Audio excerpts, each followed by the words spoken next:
What's up, guys? Welcome back to Nimble Minds Talks of Self and Spirituality, where we talk about different spiritual concepts as well as philosophical perspectives. So today we're going to be diving into some more folktale with the purpose of just drawing some knowledge, inspiration, and lessons from it. So we have here OSHUN, Ifa, and the Spirit of the River. Okay, so let's go ahead and get into it. OSHUN is the spirit of the river in the West African religious tradition called Ifa. The word OSHUN is the name given to describe a complex convergence of spiritual forces that are key elements in the Ifa concept of fertility and the erotic. Those spiritual forces that form the foundation of OSHUNs in the spirit realm relate to the creation of new forms through the interaction between polar opposites. According to Ifa, creation occurs through the polarity between the forces of expansion and contraction. Together, these forces create light and darkness, which in turn sustains and defines all that is. Ifa scripture often refers to forces of expansion as Orisha Okurin, which means male spirit, and the forces of contraction as Orisha Obinrin, which means female spirit. Both forms of spiritual power are considered of equal importance in the evolution of all that exists. One is not better than the other because it is only through the balance of opposites that life comes into being. Okay, so what did we just read here? Well, from reading this, we can see that creation occurs between polar opposites. And even here it describes the forces of expansion and contraction. And even here, the expansion, it goes to say that that expansion is that male spirit. The contraction is the female spirit. One is not better than the other because it's only through the balance of opposites that life comes into being. So when I'm reading this, it makes me start to think about the current state of the relationships between male and females, okay? And I'm drawing from personal experience as well as social media and the conversation I see taking place on that plane. And for the most part, I would say the current state is iffy. It could be unstable, you could say. Unsure, right? And not to say that there aren't people that are in the field when it comes to relationships and dating that are not sure about what they want. But the current state of the structure of it is just unstable. So regardless of how you move in it, it's going to be shaky. That's what I mean by that. So when it talks about this, the female spirit, both forms of spiritual power consider equal importance of evolution that exists. One is not better than the other because it is only through the balance of opposites that life comes into the being. Okay? So that's what we got from there. We're going to go ahead and flip the page and let's keep going.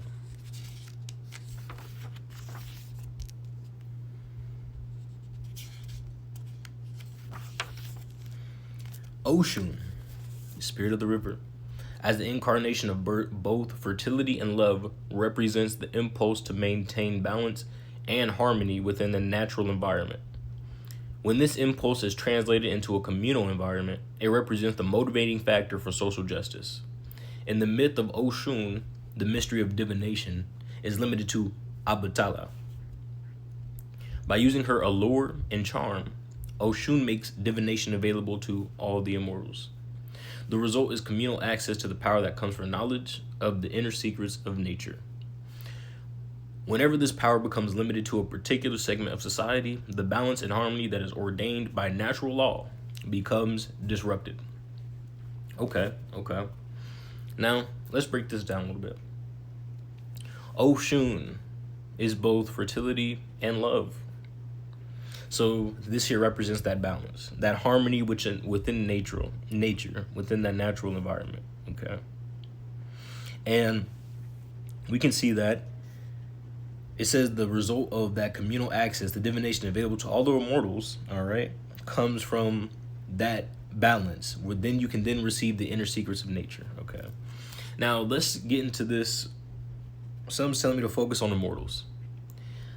At least for me, when it comes to immortal, I don't, you know what I'm saying? Maybe I'm wrong here, but I don't personally view immortals as like physically, literally living forever, okay? That's not what I'm thinking.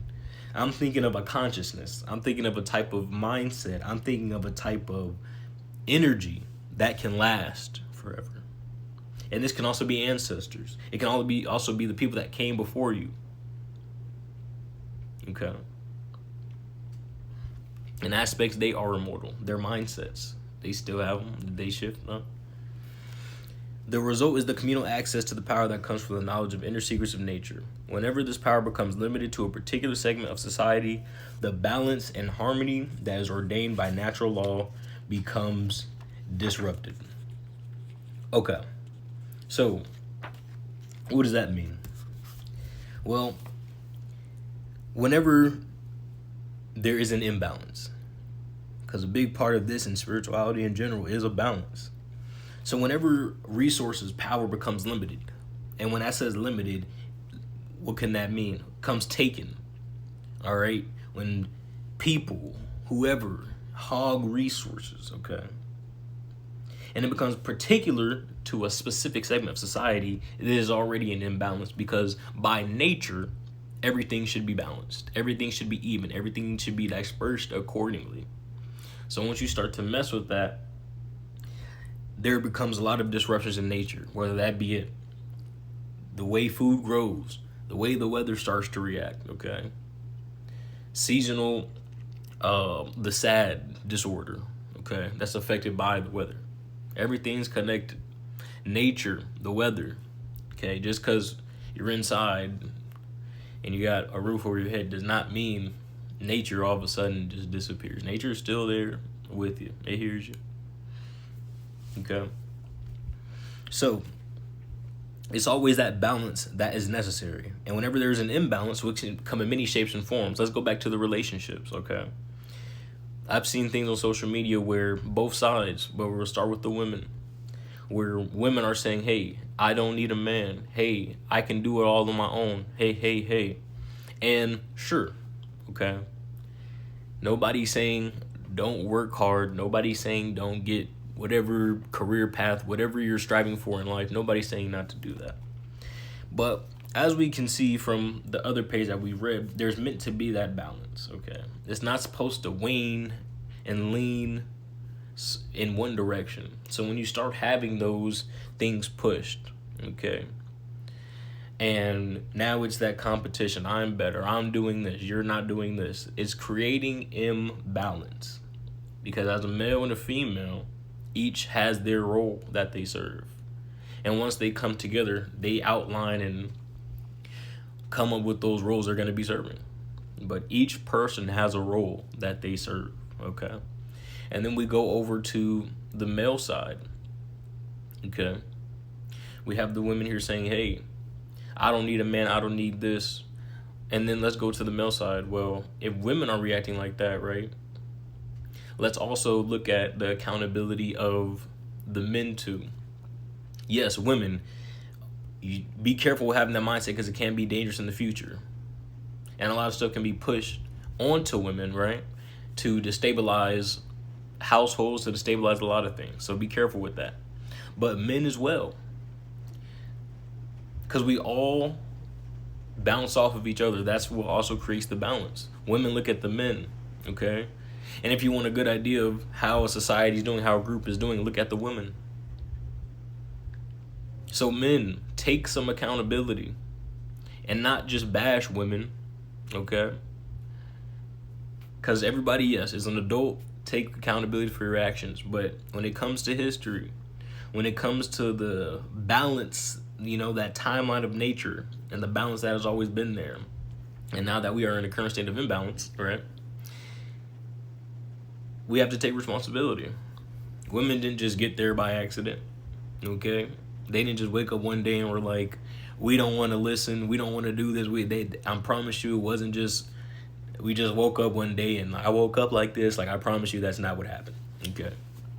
Usually when mindset shifts occur, it takes time.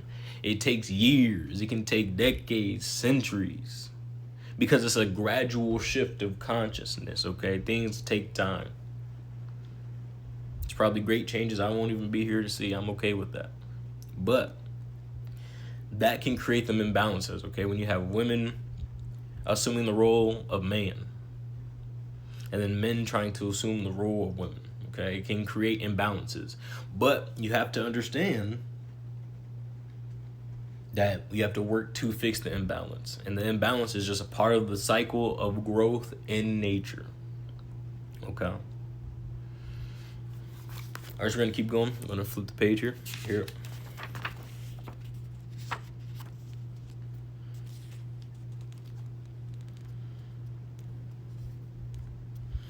It is within the context of choice, or what is known in the Western philosophical tradition as free will, that Ifa recognizes a collection of spiritual forces called Abora. Ibora. And I apologize now if I'm mispronouncing anything. In Yoruba, the word Ibora means warrior. Traditionally, the Ibora include Ishu, which is that trickster god, Elegba, Ogun, and Ochusi. Ishu is the cornerstone that links the Ibora as they relate to the issue of spiritual growth. According to Ifa, each moment of existence includes a wide range of possible actions, reactions, and interpretations. These moments which require decisive action are described in Ifa scripture as onapade, which means junction in the road. Whenever a person who is trying to build character through spiritual discipline reaches that junction in the road, okay, this is when you have to make a decision. And in this book it says this is when you would consult Ishu regarding the question which passed, right? But this is when you have to make that decision, okay? And what is the junction in the road, right? Let's not be super literal here and say you're literally in the road and there's like a crossroad or junction, you got to go left, right, straight, back. Let's zoom out a little bit. This junction in the road could be a choice you have to make in your life. This junction in the road could be a mindset shift. This junction in the road could be many things. And depending on the choice you make, it's going to build your character.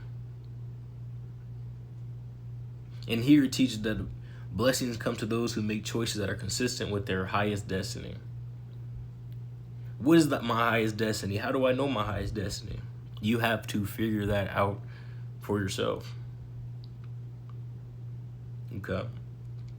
But there's going to come a time, multiple times in our lives, where there's going to be decisions and there's going to be weights that we're going to have to make. And it's not difficult in the sense that it should be a bad thing, but it's going to make you think.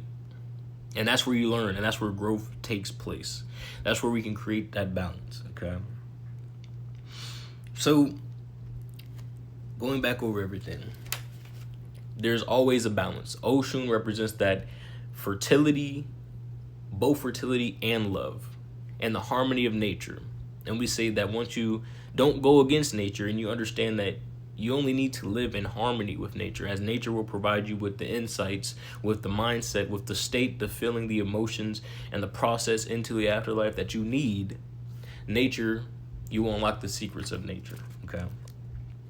And those secrets, well, you will interpret them however you interpret them, and come up with a code that runs your life.